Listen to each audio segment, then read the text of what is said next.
Well, I think we have a pretty interesting podcast lined up for you all out there. We had Michigan Wolverines with the high expectations laid an egg at the big house against Texas. Maybe it's Texas showing us how good they really are. Lions got a big win on Sunday Night Football, and the Tigers still hanging in there. We'll get into some of that stuff in this podcast. This is episode 326 of the 3 Point Podcast presented by the Memorial Healthcare Wellness Center. For those unexpected moments when injuries strike, visit the Orthopedic Walk-In Clinic Monday through Fridays, 8 to noon.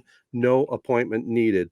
Our other starting lineup of partners include ALS of Michigan, AZee Branding Solutions, Jacobs Insurance Agency, Kori and Associates Real Estate Services, Nelson House Funeral Homes, Rivals Taphouse and Grille. That is the home of the 3 Point Podcast watering hole. And check out their many big screens this football season. Also, Success Group Mortgage and Servicing and the Shiawassee County Fair. Let's, we usually catch up, but we don't have a lot to catch up on. So let's just jump right in the meat and potatoes and get to some of the points here. Does that sound good? Works for me. Sounds great. Well, let's start off with the Prep Spotlight. That's presented by Jacobs Insurance Agency, local, independent, and trusted. And we'll look at, again, this is week 2 of high school football. And, I'll just lay it out for you guys, let you comment wherever you want to. But the big game last week was Durand over New Lothrop. 22-16, the Railroaders roared back with 22 unanswered points after trailing 16-0. Drew Allward ran for 127 yards and a TD and had 12 tackles on defense. Kind of a statement game there, I think, for the Railroaders. Definitely, and I know they beat New Lothrop a couple years ago. I remember it was 2 or 3 years ago they beat New Lothrop when Durand was kind of starting to turn things around a little bit. And I remember we probably had a similar conversation at that time, like, wow, big win for Durand over New Lothrop. After New Lothrop beat Muskegon Catholic Central, it almost looked like, oh, here we go, another one of these New Lothrop teams, which it may still be that. But so yes, another statement win for Durand. And it's just, for the people who, maybe grew up my era, or definitely Ted's, when Durand was an okay program, going ups and downs. They're a strong program. They're right up there right now with New Lothrop and some of these other teams making the playoffs every year. And it's almost like, like Ovid LC made the little bit of a run last year. They just need things to come together. You got to get a little lucky too in the playoffs, but Durand looks like they're right back at it. Absolutely. And what a fun little matchup every year. I just hope they keep playing that game every season. I love the local matchups when you get them out. They're not in the same conference, right? I mean, unless they just moved. No, they're in the same conference. So I just, okay. Well then, hey, sign me up for the next 10 years of watching these two teams play every year. I can't wait for it. By the way, a little clarification. Back when I played, Durand was tough. They beat our butts. So I know they've been, because I feel like once I said that, I remember you saying that. It was very different back when you played. So and it was a huge rivalry, Corunna and Durand back then. I kind of miss those days. Yeah, for sure. Speaking of rivalries, a couple weeks down the road, we have Owasso and Corunna and the Trojans. How about Owasso 56-20 over Cranbrook Academy? Hoyt Patrick finished with 217 yards rushing, 4 touchdowns. His brother, quarterback Liam, had 102 yards rushing with a TD and tossed 2 touchdown passes. I know it's early, but a good start for the Trojans. And their head coach, Ron Tyner, really had some high expectations coming in this season. They're living up to him. The team's bought in to what he's saying. Hey, I mean, you can't. What's the saying? Like, you can't go 9-0 without starting off 2-0. So, I mean, They won their first 2 games. I mean, you can't say anything else. They're on their way to making a run to the playoffs, and then after that, you never know. So, right. And man, I mean, I don't know. Do you know off the top of your head Owasso's matchup next week? I mean, Corunna 2-0, Owasso 2-0 right now. Could be a battle of the unbeatens. Right. It very well could be, because I think Owasso takes on Clio, and that should be, they don't want to look ahead, but it should be a W for Owasso. I did. Speaking of Clio, I did see that Okemos beat Clio last Friday. Okemos' first win as a program in like 5 years. Right. So you would hope that's anything about Clio. Yeah, you would hope that Owasso could figure that one out, whether they look ahead or not. But we'll see. Could happen. Yeah. Anything can happen. Yeah, continuing on with 2-0 teams, Corunna picked up another road win at Pinckney, 35-20. Kind of a weird schedule as they played at Pinckney 2 years in a row. Caden Minton had 128 yards and 2 touchdowns, and quarterback Caden Cowdery 10-12 passing for 105 and a TD. The Castle game of the week last week, Ovid Elsie and Mount Morris, they put up 100 points on the board exactly. 65-35 OE over Mount Morris. The man, Jared, Trace Tokar, 154 yards rushing and a touchdown, plus 184 yards passing and 2 TDs. A big performance by him. I just can't get over the fact watching him play wearing number 20. He'd probably drive you crazy. Number 20. Who was it? Heath Schuler back in the day as a quarterback was number 20. Yeah. Yep. I know Shea Patterson wore number 20 there for a minute, but that is kind of funny. I know, Jared, you want to mention or comment on your guy. I mean, you probably have his jersey ready to wear to the next game that you go to. I'm going to miss the day. You know, when we look back on this podcast in 20 years, I think I'm going to re-listen to the prep spotlights just to hear his name uttered a few more times, man. It's the best part of every week. It really is. I mean, he's a stud, obviously. I stumbled across his Twitter page, and you probably mentioned this, Ted, during the spring portion of Prep Spotlight, but he's a multiple-time state champion in pole vault. 3 straight, going for 4 this year. Right. That's insane. I mean, so he's really good in football, obviously, but he's probably going to go run track or, pole vault at the next level. I would think that's crazy, man. If you 4 straight potentially state championships in pole vault, you got to be a heck of an athlete. And he's doing this on the football field. I mean, OE, they're poised for a run again. Right. There may be people in our area that maybe won 4 state championships, but I certainly can't think of it. And I know he's the first to ever win 4 pole vault state championship if he gets it this spring. I mean, that's amazing. I'd be curious in the state. Has anyone ever in the state won 4 straight in a field event like that, pole vault or high jump or long jump, something like that? Wouldn't think, would you? That's crazy. That's wild. Also here on the Prep Spotlight, Langsburg over Perry, 12-6, a battle there in the CMAC. Waylon Raleigh had both the Wolfpack TDs in that one.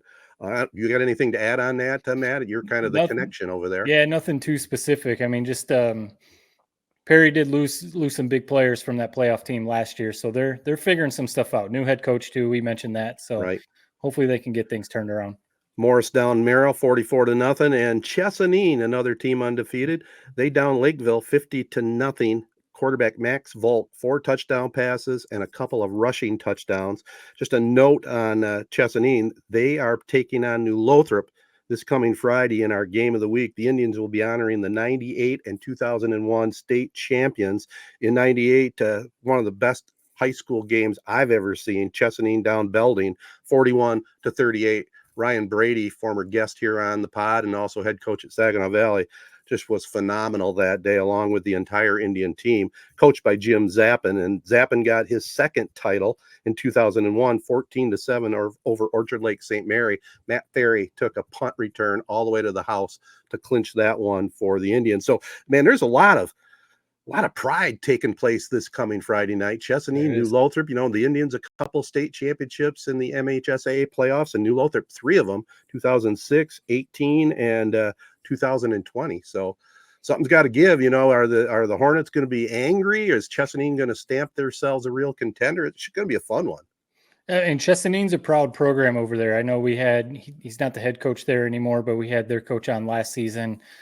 Or was that 2 seasons ago now that we had Chesaning's head coach on in the Prep Spotlight? Yeah. But we talked to him, and again, a program that's gone through some ups and downs. I mean, that was when the 98 and 2001. That's when I was in middle school, and then I was in high school in 2001 when they won that one, and there was no other program. It's probably like what New Lothrop is now in the area. Yeah. Chesaning was the standard back then.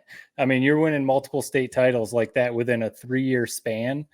Everyone is working, especially in mid-Michigan. State titles don't come around very often. And, the old school MMB, that was the standard. I mean, Chesaning, it was like 2001. I mean, that was like you're trying to live up to what Chesaning was doing as a program, and so it's cool. I think it's cool when they bring back the old timers now.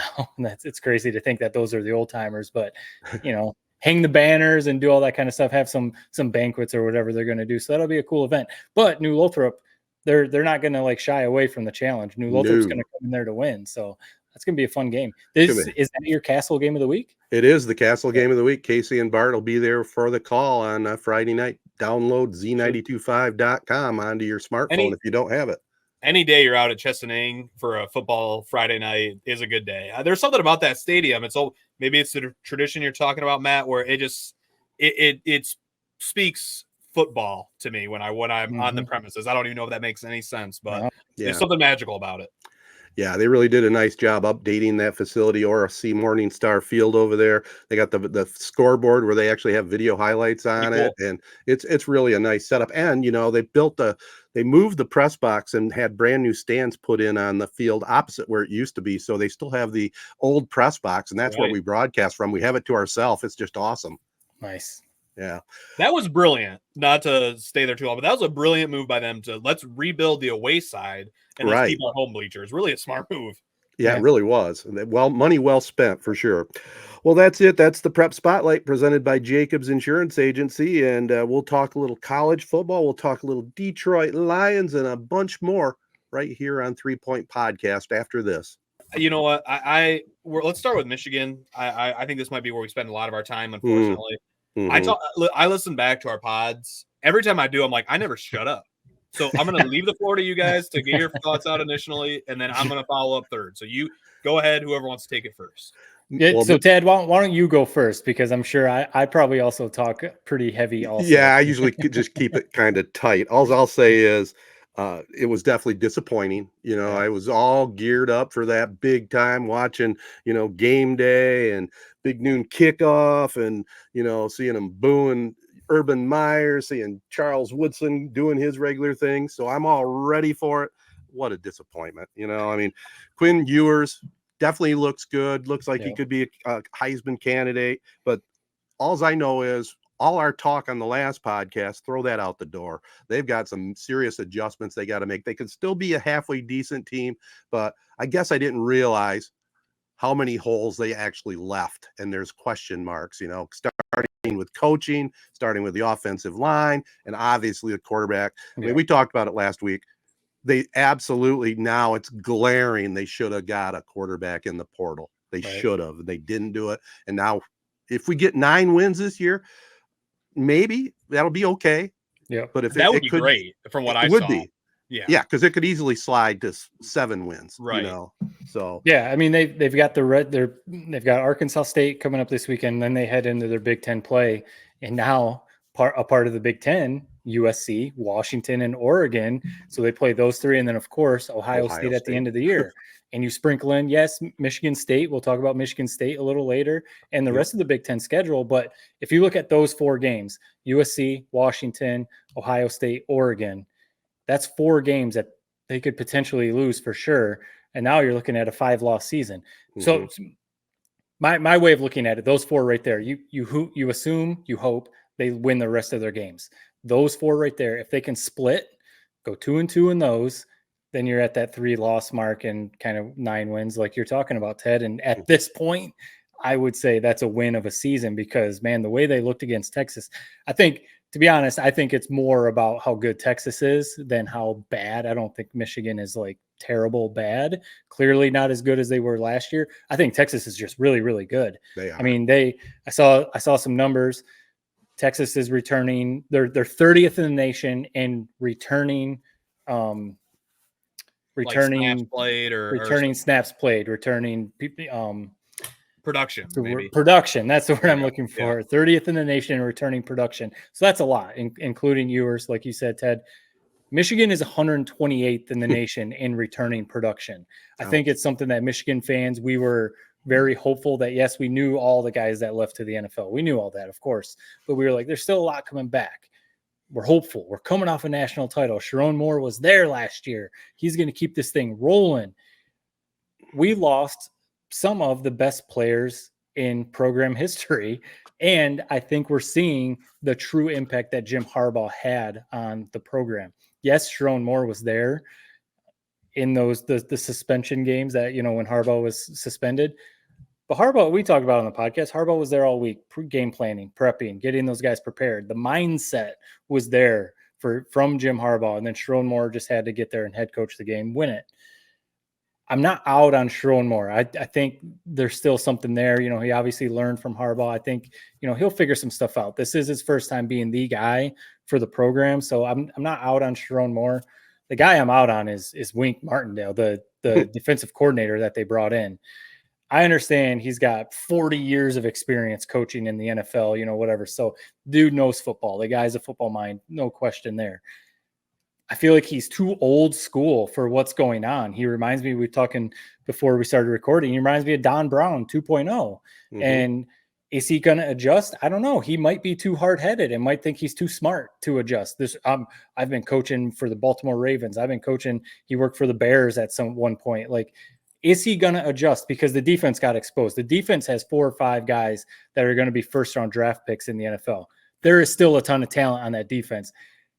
Texas is really good, but Michigan's defense should not have got exposed the way that they did by Texas's offense. So that's the big thing to me. Quarterback for sure. Whatever. Quarterback, we can talk about that more in a minute, but the defense getting shredded the way that they did was the eye opener. Like, that's what I did not expect. I didn't think Michigan was going to win that game, but I did not think that Texas was going to just do whatever they wanted on offense. Yeah. That's what was more like, oh, geez, what is going on? So that's the big thing to me. Quarterback, got to figure that out. But that defense has got to figure something out. Yeah, to me, I get what you're saying about the defense, and they gave up a ton of yards. I mean, so I was at the game. At one point, I looked up at the scoreboard. It was like Texas might have run like 40 plays to Michigan's like 6. Right. And at that point, you're like, the score was still within reach, but you're like, yeah, this game's just about all but wrapped up. I think the defense, more so than anything, it's like they have a morale issue. And I don't like Martindale necessarily either. I like my defensive coordinators to be nerds. Jesse Minter, Mike McDonald, DJ Durkin, something about the nerds who just like look like they live in an Excel spreadsheet. They seem to know how to dial up a defense. Connor Stallions. Throw them in there. Yeah. Wink Martindale, who's rocking the sweatpants, the cutoff sweatshirt, the mullet, the beard, like Jordan 11s as like a 70-year-old. I mean, I don't know what's going on. I want you to look sharp as a defensive coordinator, and he's not that. But I don't put it all on him. I don't put it all on this defense really at all. They were put up against the wall a lot because the offense was doing nothing. It's like, how do you go out there and play inspired? We'll talk about Alex Anzalone. He played inspired. Oh yeah.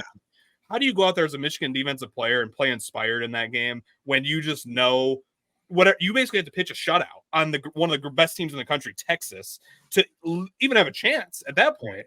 And you got guys fumbling, you got guys throwing terrible picks, you're going 3 and out, first drives of the game. It was over almost as soon as the ball was kicked. Mm-hmm. So I don't put too much into the defense. I still agree with everything you say. They have talent everywhere. I still think they're going to be a damn good defense, but I don't think we're ever going to be able to get a true judgment of this defense because of how bad the offense is. Yeah, and just is what we see. Yeah, going to that offense. I mean, Davis Warren. We talked about it a little last week. I'm still kind of catching up with this team as the season's going. I didn't watch the spring game. I didn't read the blogs. Like, one thing that I thought was alarming, all of a sudden the captains run out. We have this young team, Davis Warren, who you would think like, okay, he lacks the talent, the arm strength, the speed, but he makes up for it with like his leadership off the field. That's what my dumb brain would assume, just looking at the situation. It's not even a captain. Like Cade McNamara. Right. Exactly. Right. He's not even a captain. So then I'm like, okay, that's a little weird. That's alarming. But Ted, you had the favorite tweet of the weekend, man. First play, first drive, run, or it was penalty, run, incomplete pass. Right about then, you're like, this just looks all about all she wrote. Yeah. We blame it on the quarterback. That's an easy scapegoat. But my God, the play calling, I really do think it was Sharon Moore. Like, I don't know what was going on out there. The Alex Orji third down attempted conversions. I mean, what are we doing with Orji? What are we doing with this package? The world knows that you're running it when he trots out there. Yeah. I mean, quick little side tangent on Orji. Again, I'm still kind of catching up. Last year, I thought we gave him those packages with J.J. McCarthy, NFL first rounder, as our quarterback, because he was the next, like, McCarthy.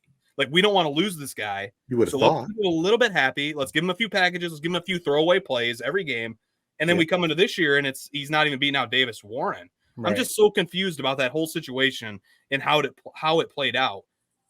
Are they surprised by how he's performed and how Davis Warren has performed? Like, were they resting on their laurels in the offseason, not going after recruits, not getting a transfer portal quarterback, not improving somewhat the offensive line, not improving, getting a better playmaker on the edge as a receiver?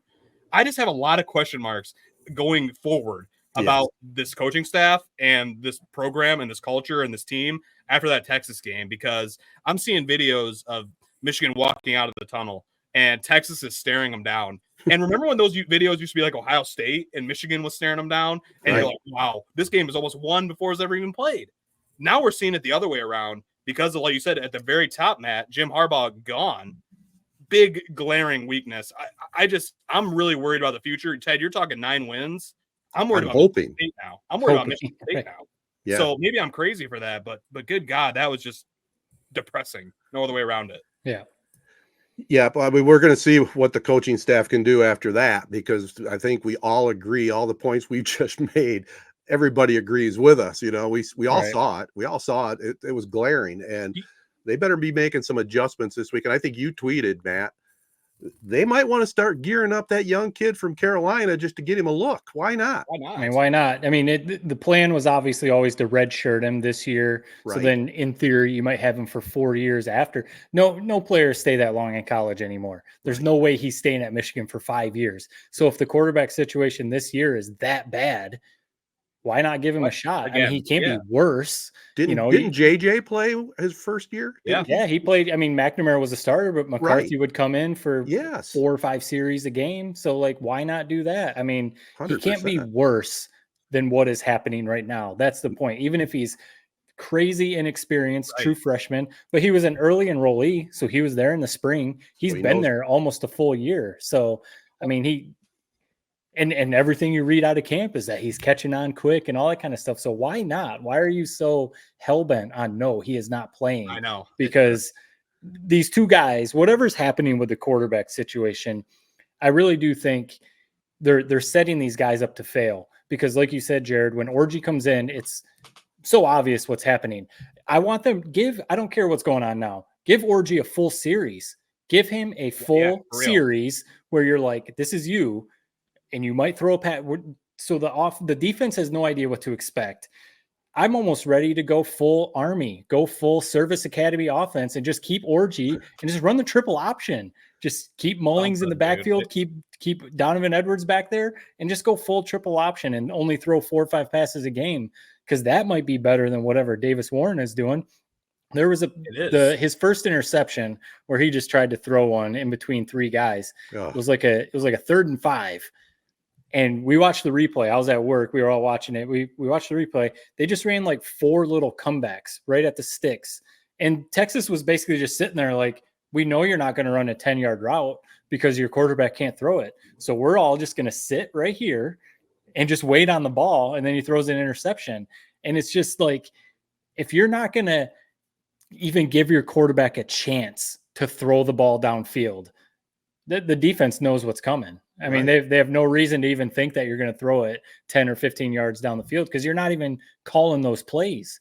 At least try it, because the classic Michigan flea flicker, they did that, but he still only threw it like 10, 15 yards down the field. I know that was supposed to be an 80-yard touchdown bomb, and all we like that was a win for Texas, because it was perfectly executed for like 25 yards. Like, sure, that was your big gadget up your sleeve, and you got 25 yards out of it. And that's what I think Davis Warren is probably he's okay. They're in the 4th quarter when they started actually running around. He moved the ball a little bit. So it's like we used to say with McCarthy. It was a little different because you had Blake Corum and all these other guys, but let him throw. He's your quarterback. If you're not going to let him throw, then he's not your quarterback. Right. You know what I mean? Like, let him throw it. Throw it downfield. I don't care if it gets picked. Are you saying Orji, or are you saying, I guess, either? Either. But really, I meant Davis Warren, but really either. I tend to agree with what you said about Orji. You got to let him have a series or two, not just a play. But again, that makes me think, man, he must not. But this goes back to last year. Like, wouldn't you have already known like what he kind of was? Right. And so he must really not be good in practice. That's the only way to explain the Orji Davis situation. And then the behind the scenes things we don't know about. We don't know. We don't know what his off-season training or any of this stuff that goes on, that we don't know about either. This hurts my heart to say is, listen, I might almost be rooting for Ohio State come this Michigan game, because and again, bear with me for a second. Okay. So Michigan won the title. Cringed when you said that. Michigan wins the title. they don't go they basically take the offseason off. Yeah, we're good. We're good. Look at the sense of urgency. It's like what Ohio State did to Michigan back in the day before Harbaugh turned the tide. They're good. We're good. We don't need to worry about anything. We'll beat them. And it's like this year, it's like we didn't go get a quarterback. We didn't bolster any of these other semi-weaknesses we had. It was the offseason somewhat from hell. We got DOIs going around for coaching staff, guys getting fired. Meanwhile, Ohio State is hiring Chip Kelly as our offensive coordinator. They're recruiting their balls off. They worked their ass off this offseason, and now they're reaping the rewards. Like, I have no problem as a Michigan fan, like saying, hey, it's just a down year. Like, let's it is what it is. Like, as a fan, that's kind of where I'm at. But I mean, these guys are in the coaching room. They're you got to be recruiting. What was going on? It just feels like Ohio State's kind of doing it the right way right now. Michigan's not. And I think Sharon Moore is almost like in the Batman meme. You know, he's got to stay in the wreckage. The Bane quote. They expect one of us in the wreckage, brother, because Michigan needs to update how they handle NIL. They need to update basically everything about this program. And he's not going to have those benefits until it goes really south. And then the next coaching guy will be able to get that stuff. Why does Michigan still treat NIL like it's this big evil? What am I missing about that? Right. I don't know. They better deal with it soon because it's a reality that's not going away. Well, especially too, if they do slip to like a 7-5 this year, right? Kids will start leaving. You know, like Jaden Davis, the quarterback from Charlotte. If they don't give him a shot and the program kind of starts to slip, he might be like, I'm out of here, man. I'm going to go somewhere else. Yeah. And then where are you at? You know, because he's supposed to be right. Raiola's a true freshman. He's starting, and I just there's no reason to wait anymore on these guys unless they're just so raw and you're like, no, there's just no way we can put him out there or whatever. But given what Warren and Orji are bringing to the table, I don't understand why you don't at least give him a shot. Maybe maybe this Arkansas State game, maybe they will. Yeah, get him out there. But. And it's not like Davis Warren, like even let's say Davis is horrible. At least it's like, okay, well, like he's working through things. Like we can build for the future. It's like, what is the wasted snaps with Davis Warren? He's a senior. Right. It's like, this is what he is. Right.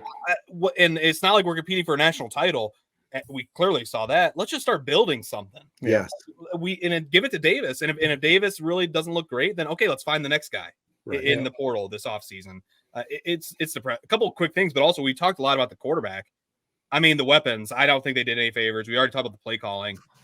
Colson Loveland, he's a good tight end, man, but if that's your option number one, he's already got 3 drops this year, and he had the biggest mental error maybe I've seen in all my days of watching football. That was a backbreaker, an absolute backbreaker.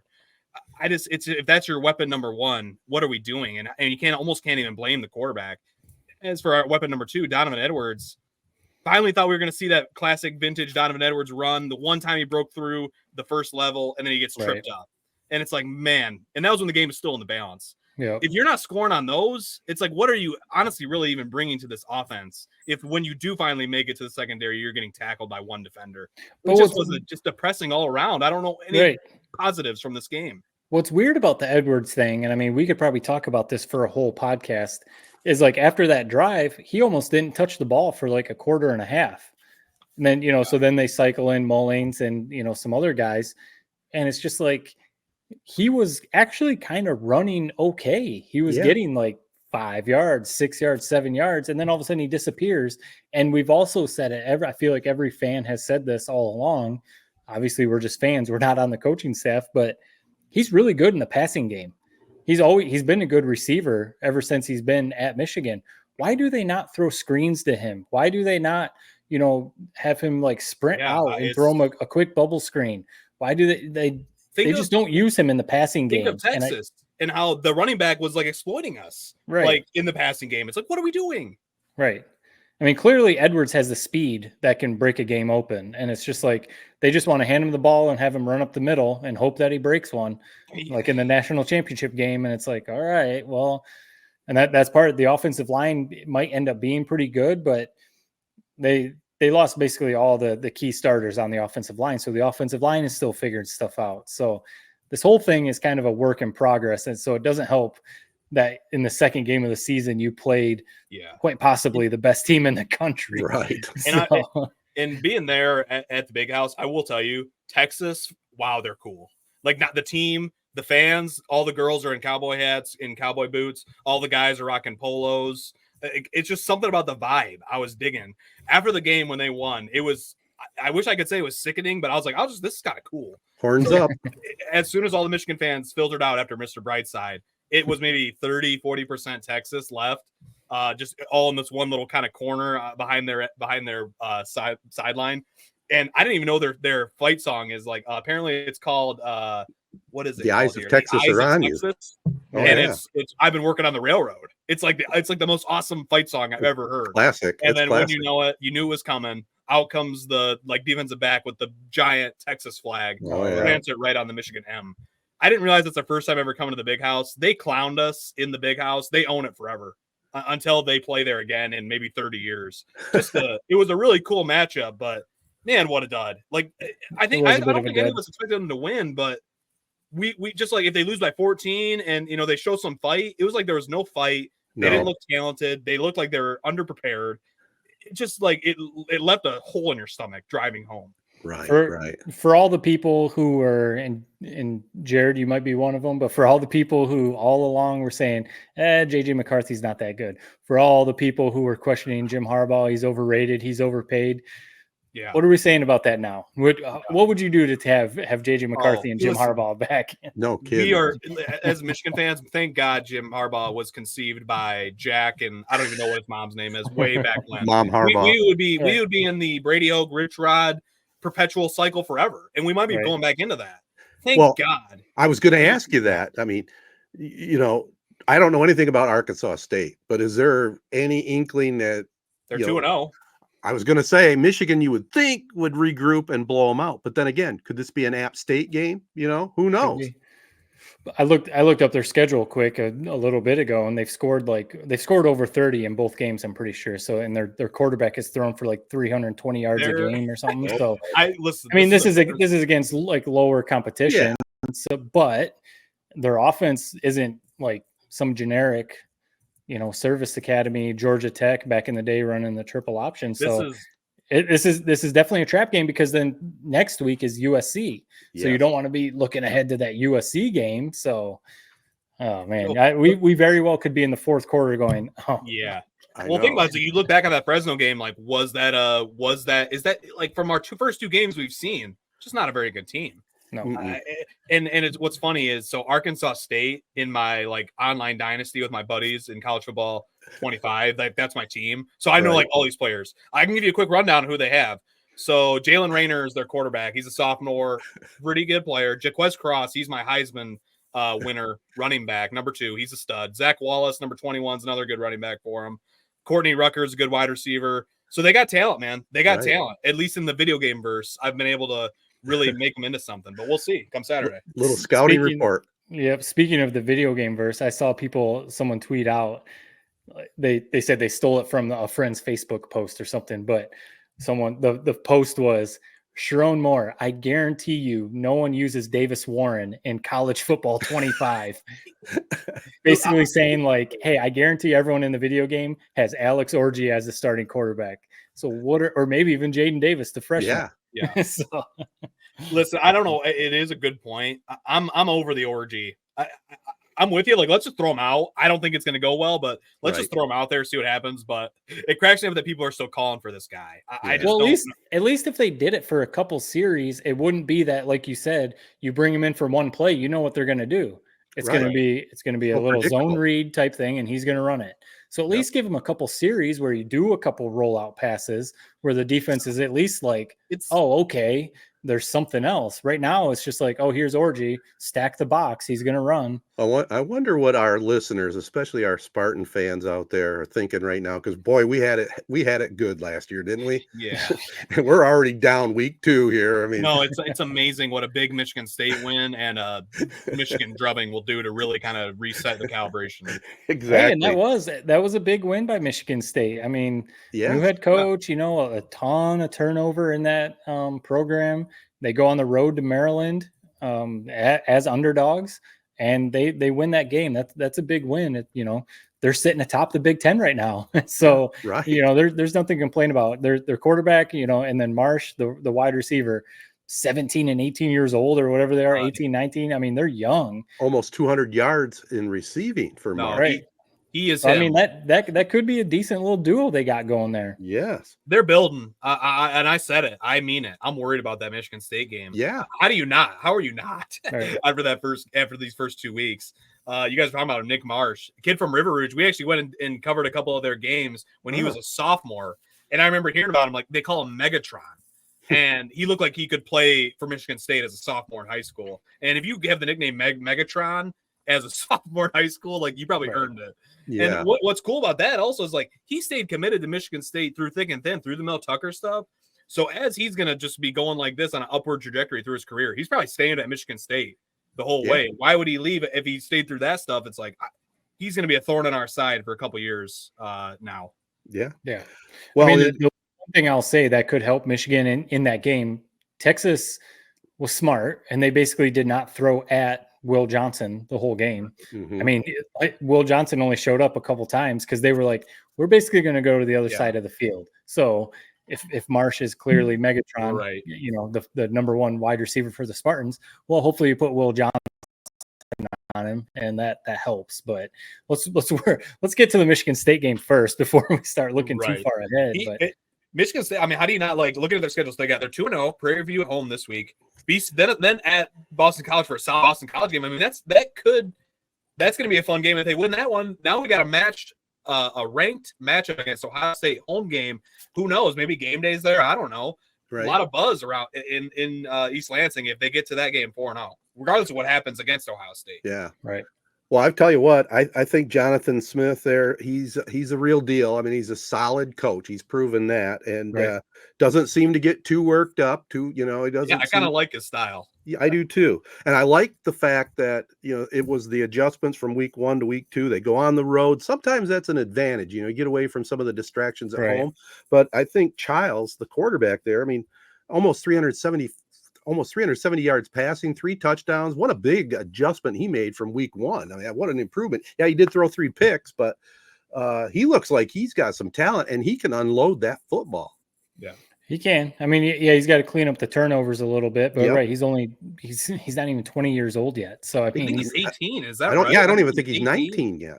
I thought he just turned 19 or he's about to be, but he's young anyway.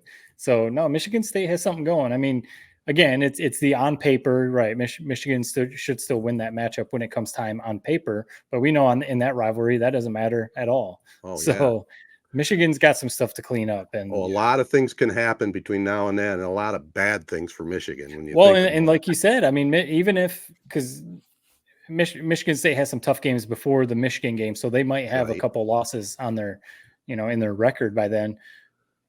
But if Michigan's defense, like you were saying, Jared, if Michigan's defense, if Michigan can't figure out the quarterback situation and it's still just a mess, that's going to start to snowball. Michigan's defense is, maybe they stay together. They just don't seem like they're a unit like the last couple. Like when Aiden Hutchinson was there, he was the clear leader. That was a team that was together. Last year's team with Corum and Sainristil and McCarthy and all these guys, you knew who the leaders were. Like you said, we don't even know who the captains are. This team, like who are the, I mean, Will Johnson, you would hope, but he doesn't seem to be like a vocal leader type of guy. So it's just kind of like, who are the leaders? This thing could fall apart if they struggle with Arkansas State and then they get smoked by USC. It could fall apart quickly. How important momentum is. I mean, we talk about it all the time in football, man. Yeah. Michigan State 2-0, probably gonna be 3-0. They're feeling good. Michigan is at, like, if it's a 0 to 100 meter, their momentum is at 0 right now. Yeah, it's tough to really build it back. It just might be lost. I hope not, but my God.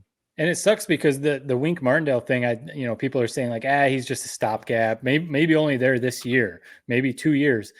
And that's kind of, this defense is really good. And you're bringing in some dude that's just like a stopgap guy. And that's why it just felt like a weird hire from the start.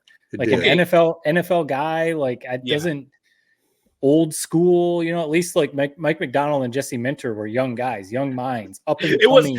Matt, this is perfectly to describe it. It was like, think about how Harbaugh realized his mistakes. The old coordinator. I'm going to get young. I'm going to go get the young bright minds from the NFL. And it was like Sharon Moore didn't learn anything from that. Right. He went back to the Harbaugh of 2015.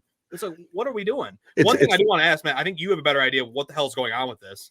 What is going on with the Sharon Moore contract? Is he signed or what the F is going on? Genuinely, I don't understand this. Well, I mean, he's under contract, but I think at least from what has been said publicly, he's under his contract that he had like before. He hasn't necessarily signed. They're still working on his like extension as like the full on head coach, the big 8-year deal that they're working on right now. He's still, people that were like, he's not even getting paid. He's just a volunteer. No, he's still under contract. He's getting paid, but probably under the contract when he was the offensive coordinator, so they're trying to figure out that big head coach. I don't know if this investigation stuff is kind of holding it back or like what they're trying to figure out, but it's a little weird. Yeah, he was dragged into that too, right? Isn't there still some question marks on text or something? Text messages with stallions that they're trying to figure out. But he has said like release them. There's nothing there. But one positive from this game, I think a couple of Michigan getting their butts whipped, and I think people will just forget about that. They won't give a shit, and it maybe will just fade into the darkness. I hope that's not Sharon Moore holding out on that contract. Right. I don't know why he would. Right. I don't know how you could be any higher than what he was going into this year. And that loss to Texas, I mean, if I'm Ward Manuel, I'm like, well, there goes $1 million off your contract. Right. I just don't get it. It almost makes you think that he hasn't been handed the contract to sign. I mean, that sounds like they're still hashing things out because you would think he would sign it, right? Wouldn't you hope? Ward Manuel, I don't put anything past him. But if I'm Sharon Moore, you got to get a contract before this season starts. I know that as an idiot. I don't know how to manage money, but I know how to manage that. That's a good call. That is a good call. Yeah, before the season goes 7-5, and they don't want you to come back. I'm a sales guy, fellas, and you don't have a purchase order till you got a signature on the dotted line. That's the way it works. Yeah, verbal is verbal. Yeah. All right. Well, speaking of verbal, let's take a short pause and get back and talk about our Detroit Lions right after this. All right, guys, I'll just jump in to start it. I was just looking forward to it so much yesterday, especially after that Michigan game, right? Yeah. And I was getting so antsy having to wait till 8:20 for the kickoff, watching all the pregame stuff, watching the games beforehand. I mean, it was just a great day. I almost felt guilty because it was so nice outside, but I was sitting inside watching NFL football. Right. But the Lions and the Rams lived up to all the hype. Oh, yeah. I mean, Stafford and Goff, the teams. I mean, it was, and really, I felt, even though I'm a humongous Lions fan, I felt a little sorry for the Rams not being able to pull it off just because of all the injuries and all that went wrong. Right. They still had a really good shot to win it, and Stafford played, for the most part, pretty well. Right. Had a couple bad passes. One back-breaking interception. That was the difference. That was. Yeah. But it was an entertaining game, and the Lions figured out how to win and went to overtime. And I will say this, it worked out to our advantage, but I still do not understand the NFL not giving both teams a chance to get the ball. I know they tried to do a compromise thing with a field goal, but it will be in playoffs. It always is in playoffs, which is why the 49ers picked the wrong thing in the Super Bowl. If you remember, they picked to go on offense first, which is normally what you want, but not in playoff situations. Right. So I guess that's one silver line. I just don't think they want these games to go on forever. Last night, I think either team they were going to score back and forth. We might still be playing. Well, no, I'm saying if both teams, let's just say both teams score a touchdown on their first possession, right? Yeah. Next score wins because at least they've had a chance to get their hands on the ball. That's all. Yeah, I'm with you. If I'm a Rams fan, I'd be right there agreeing with you. But as a Lions fan, I loved it. Absolutely. And it's funny. As soon as the coin toss happened, the crowd, it was like they won the game as soon as the coin was tossed. Yeah, and they won it. What a great rivalry it is. This is a big time NFL rivalry. If there ever was one of those Rams versus Lions games. I mean, Matt Stafford, he was clearly pissed after the game. Oh yeah. It's just awesome. I mean, I'm with you. Everything about the Rams made me respect them. Their offense, we're talking about uninspired offensive play calling with Michigan. The Rams, with their motions and everything they do, it's impressive. Puka Nacua goes out. 2 offensive linemen go out. Doesn't matter. Cooper Kupp takes a little bit bigger of a role, and they just keep rolling. It's an impressive team they have. But, man, the Lions, I really didn't think they played that great.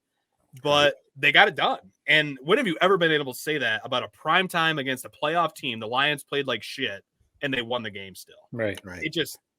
It's football is the best. NFL football is the best. I love the Lions. Yes. It was just a great game, man. And you said it earlier on before you jump in, Matt. Anzalone, man, he came out on fire. He had the best game I think I've ever seen him play for the Lions. He's had some good moments, but he was fantastic. He's one of those guys he's a memorable player. Like I was thinking about this, like when I'm 80 years old or however old, that's a player I'll remember. The hair, he always played his balls off. Wasn't always, making the best plays, but you knew he played hard. He was memorable. He had a great name, Alex Anzalone. He looked like Damon Targaryen. Everything about him is memorable, and I just like him. Go ahead, Matt. No, and he's like an old school type of linebacker. He's like a Chris Spielman type of guy. He doesn't have that burning speed that's gonna chase guys down.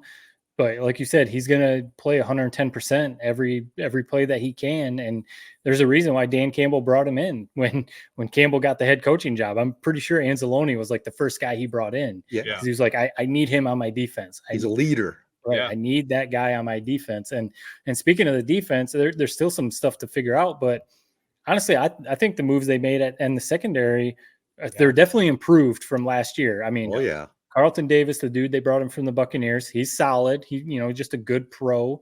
Terrion Arnold, though, the rookie from Alabama, obviously you can tell he's a rookie with a couple of the penalties or a couple of things, but whatever. But he's going to be a stud. I mean, he was all over the place, making plays all over fast. He was covering Cooper Kupp pretty good, even though Kupp ended up with like 14 catches or whatever. But I saw a clip. Good. Yeah, I saw a clip after the game of I forget who shared it. I think it was Brad Galley from ABC in Detroit. But they were talking to Terrion Arnold, and he said that after the game, him and Cooper Kupp said good game or whatever, and Kupp told him basically like gave him his props, like said like, hey man, you're one of them, like you're gonna be good. Yeah. So I mean, for Cooper Kupp to say that to a rookie is pretty cool. That's right. Cool. He could have just said like good game and moved on, but to say that. So no, I think the defense is going to figure some stuff out. I think they're going to be improved. Hutchinson is a man possessed. I mean, people are still criticizing him because he's not getting all the sacks, but he had like 11 pressures or something crazy yesterday. He played great. He's very disruptive. He's disruptive. Exactly. And as an edge rusher, yeah, sure. You'd want 5 sacks a game. Okay. Oh yeah.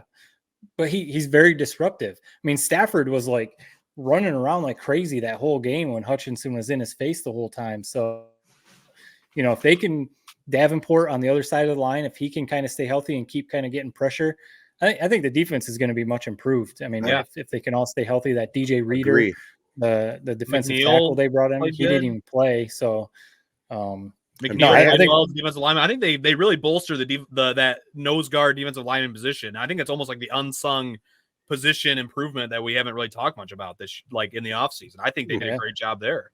Yeah. So, I mean, once they kind of come together and obviously all get healthy, the defense will be good. The offense, though, I'm sure you guys are on board. I think the offense is the best offense in the league. I mean, are they going to put up numbers like the Chiefs or the Dolphins or, some of these other offenses? Maybe not. But when you look at every position, there's not a hole. And that's not being a homer. Ted, you've got your Lions hat on. We're not being homers. I do. That's the best offensive line in the league. When you can start Montgomery, and then kind of for the most of the rest of the game, you're using Gibbs. And then you got Montgomery, who's fresh, to come in the fourth quarter and close it out like he did in overtime. St. Brown barely even got used. Laporta only had 4 catches, but you got Jameson Williams running all over the place.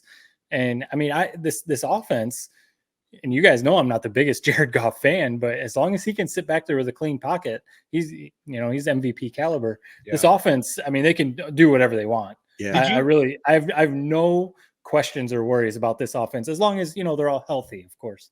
The one thing I felt like they were a little out of sync yesterday. None of the starters played in preseason, right?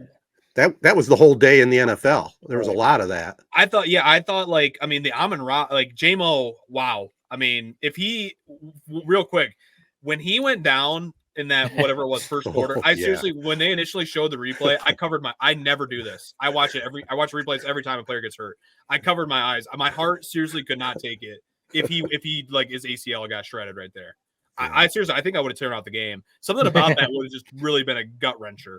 And so I'm glad that he's healthy. He's electrifying. But I think because of the added JMO piece, I almost think something's like a little bit amiss with this offense. I mean, Amon-Ra was like almost not even a factor. He really wasn't a factor in the game. At one point, they ran a screen. I almost think Ben Johnson kind of realized it as well. They ran it like a little, 1 yard screen to Jamison Williams, and they happen to be showing Ben Johnson as like the play is about to be ran. And he's like screaming like, God damn it, what the hell is going on? And like, I think he meant to run that to Amon-Ra to get him involved, and they maybe just messed up the formation, and now it went to Jamison instead. Mm-hmm. You got to get Amon-Ra involved. Yeah. He's my favorite player, but he's too good to have a game like that where it almost felt like he wasn't even really targeted maybe more than a couple times. It just, if you can get both those guys going, JMO and Amon-Ra, I mean, it's arguably the best wide receiver duo in the league. So then you sprinkle in Laporta, and it's like, and then they throw the ball a little bit to Gibbs too. I mean, this offense is kind of unreal. And we know Ben Johnson's going to figure it out. And it's amazing that in maybe his worst game as a coordinator, they still won, and he still really wasn't even that bad. Right. But I also thought kind of like what you were talking about with Edwards earlier, Matt, where when Montgomery kind of had that hot hand where that one drive, they went to him like 4 or 5 plays in a row in the first half. It was almost like until the overtime, they just went Gibbs. Like, we're going Gibbs overload. And Monty is underrated. He really is a stud. Like, let's work Gibbs in more as a receiver, because I think Montgomery, man, behind that offensive line, he just runs angry, and it's fun to watch. Oh, he showed that in that game-winning drive in OT, man. He carried him along with that offensive line. Maybe the worst take ever uttered on this podcast was the Jamal Williams, David Montgomery. Montgomery he just looks so athletic when he runs. You can tell he's got pop, like when he gets the ball. Yeah. I mean, and he's patient too. You can see how he kind of lets his blocks set up because he knows he's got the best offensive line in the league. So he's like, I'm going to give them a beat. They're going to open up a hole, and then boom, I'm gone. And it was that last drive in overtime. I mean, they ran it 8 times. No passes. Impressive. Run. No, I think they had one pass. I think one little. Did they throw one pass? Yeah, it's awesome. They're Michigan. We get to watch Michigan now in the NFL. We lost it in college, but now we get to watch that. It's so satisfying when you can do that.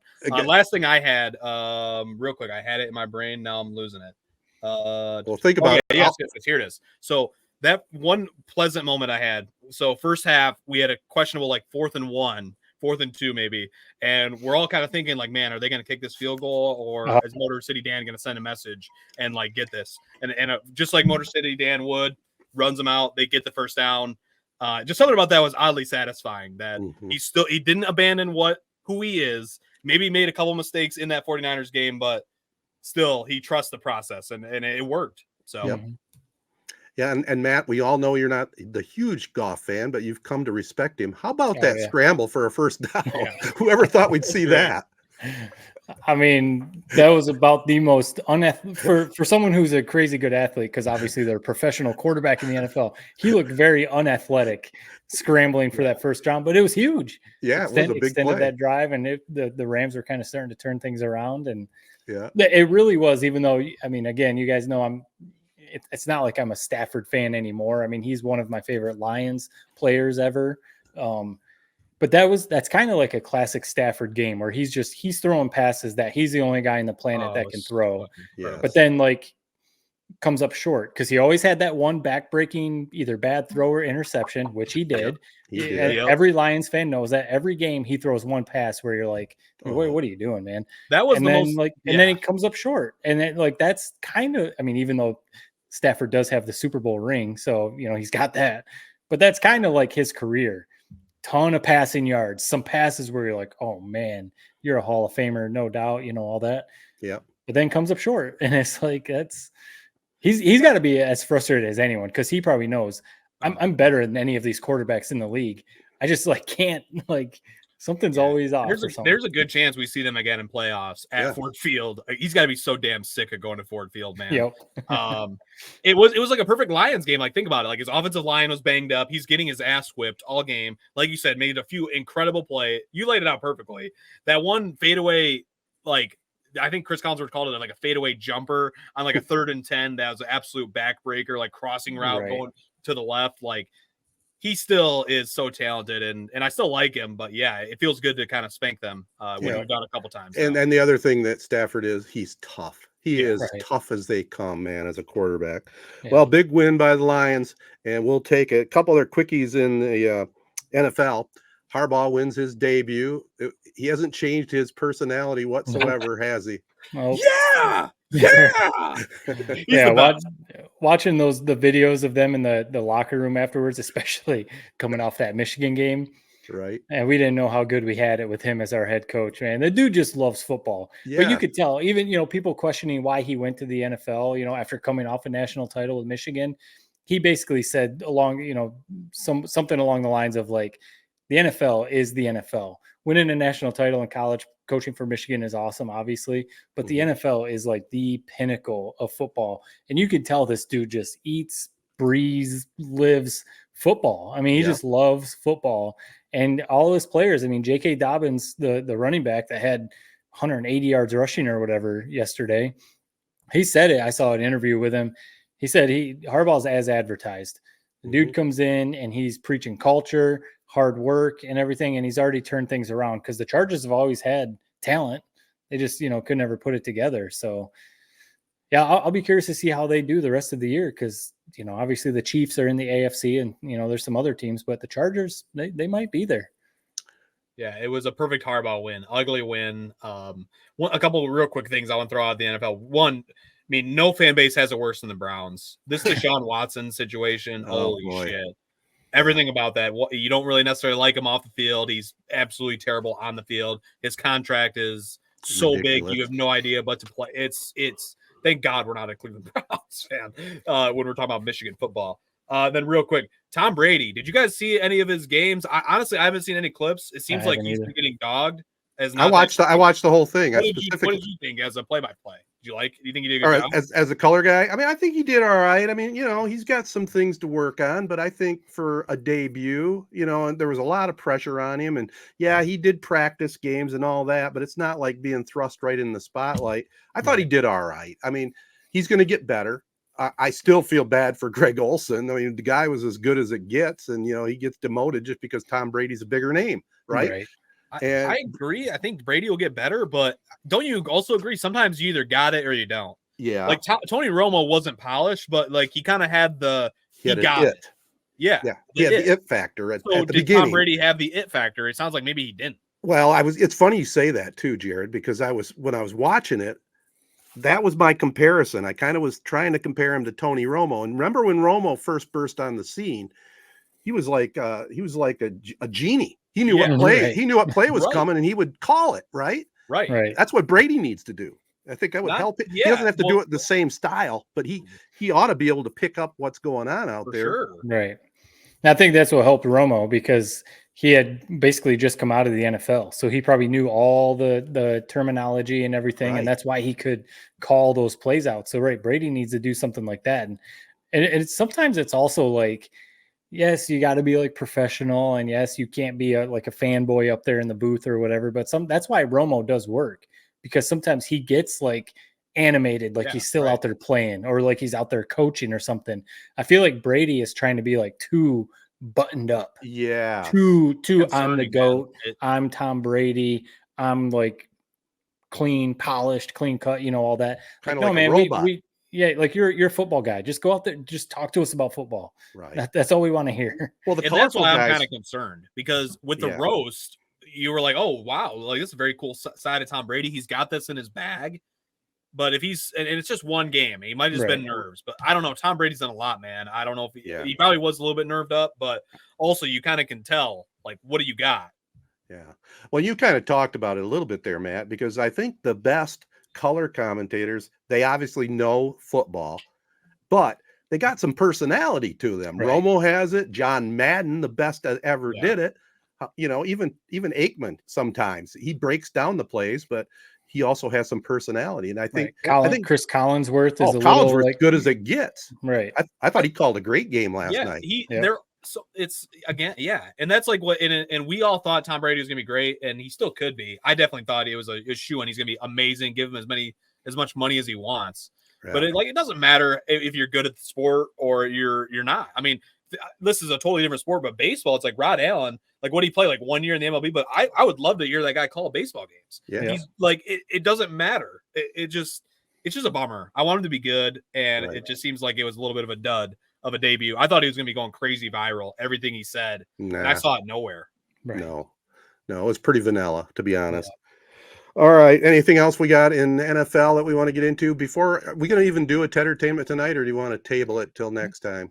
What do you guys Maybe think? table it because I Yeah. really haven't watched anything except for Okay. football. Well, then before we wrap this up, let's just slide it a little bit over to the Tigers. I mean, Yep. we're recording this on Monday night, right?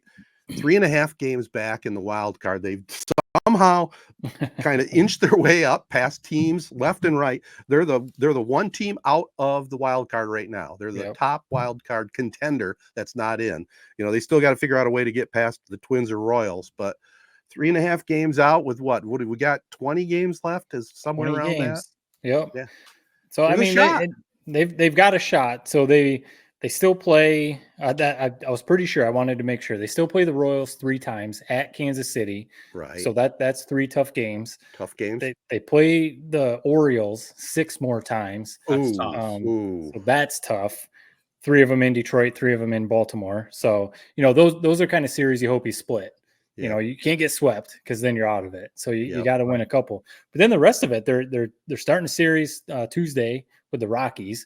I mean, they could definitely beat the Rockies easy. And then they've got the Rays and the White Sox to finish the season. Yeah. So I mean, those are all games that they can win. So like I said, against the Orioles and Royals, don't get swept. You know, if you want to try and actually have a shot, you can't get swept in those games. You got to get through exactly what you're saying. You got to get through that stretch without a 3-game losing streak. You just got to get to that end of the schedule where it's, you know, the White Sox and the Rays with a chance. Because then it's like anything can happen. You put some pressure on the teams ahead of you, Royals, whoever, and you have this light schedule. Maybe you can rattle off 5 straight wins to end the year and sneak in. So they just got to get to that point with still a chance. Yeah. I think Hinch has done a good job with the team. I'm going to say this. It's going to sound nasty, but it's too bad he didn't figure out Baez sooner and just get him out of the lineup. Just get him out of there. Because he was a waste. He was a waste this year. I wonder if it's almost, you know, Jared, you were talking about Deshaun Watson with the Browns in that contract. I mean, they almost have to play him because they're paying him so much money.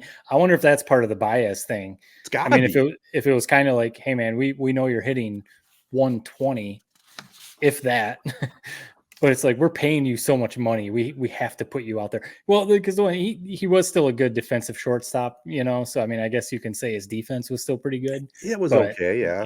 Right. I'm not saying he was Gold Glove caliber, but you know, still pretty good. Right. But no, if they would have figured that out earlier, maybe they'd be in better position. But hey, man, they're building something. That's what you got to be happy with. Well, they are. And the Sweeney kid they got in the trade, he just had 4 hits the other night. Yeah. So I mean, you know, and again, I hate to just dog on Baez, but let's face it, he was holding them back. He was one of the worst hitters in baseball, without a doubt, in the history of baseball. Yeah, it wasn't. I thought he was due for a big year. It didn't play out that way. He's injured. You know, extended off season. Maybe we can get something out of it next year. But cut bait. But you can't. Like you said, it's Deshaun Watson. You got to kind of see it through, or at least just pay him. What they're doing.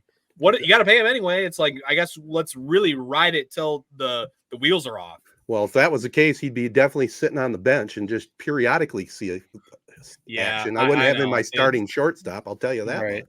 Yeah, that'd be a big thing. But no, it's just cool. It's cool to see what we're in September and we're still actually talking about the Tigers. It's amazing. I love it. It's been 10 years? In my opinion, they did their job. I'm not going to be watching the games from here on out. Like if they are in a playoff push, like at the end of the year, last 3 games, and if they win them, they're in. I'll watch. But they got us the football season, man. Now they can rest. They did their job. They got us here.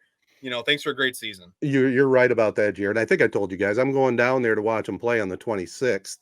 That's my anniversary, so it's kind of become our thing to go watch some sporting event, and it's perfect afternoon game at Comerica. You know, the weather should be halfway decent in the afternoon. And hopefully they're still in the chase at that point. 26. That's a Thursday. Okay, so that's a day game, and I was going to say if that's a Saturday, is that? Yeah. There's no way. Scoot over to Ann Arbor and also see Michigan or something? Well, maybe do something like that. But no, I kind of lock in my Saturdays and Sundays at this point for sure. Yeah. All right, guys. Anything else we want to get on the table before we wrap this thing up? Want to call it a pod? I mean, it's full on football season, right? Oh yeah. Amen. All right. Well, thanks to the Memorial Healthcare's Wellness Center, the Orthopedic Walk-in Clinic is open now Monday through Fridays from 8 to noon. No appointment needed. Headed up by a couple of PAs designated for those unexpected moments when injuries strike. Details at memorialhealthcare.org. Also want to thank our other partners, ALS of Michigan, AZee Branding Solutions, Jacobs Insurance Agency, Kori Shook and Associates Real Estate Services, Nelson House Funeral Homes, Rivals Taphouse and Grille, Success Group Mortgage and Servicing, and the Shiawassee County Fair. Our Z92.5 game of the week coming up Friday the 13th. New Lothrop at Chesaning. Get on out to the game, but if you can't make it, download the free Z92.5 app on your smartphone or listen on your computer or listen anywhere in the country. Should be a good one, and they're honoring the 2 state championship Chesaning football teams Friday night as well. And back to Lions real quick before I sign off.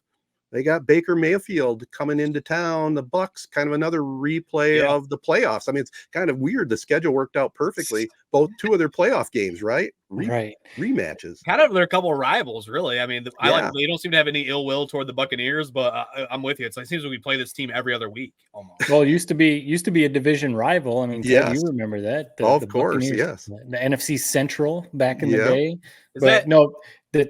Not to go back to this, but you mentioned about the Browns with Deshaun Watson.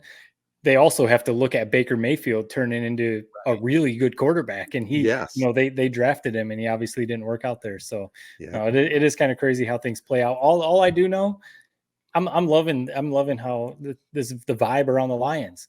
I'll ride out a 9-3 season with Michigan as long as the Lions keep things going. I hope you guys are right about this 9-3 season, man. I don't know.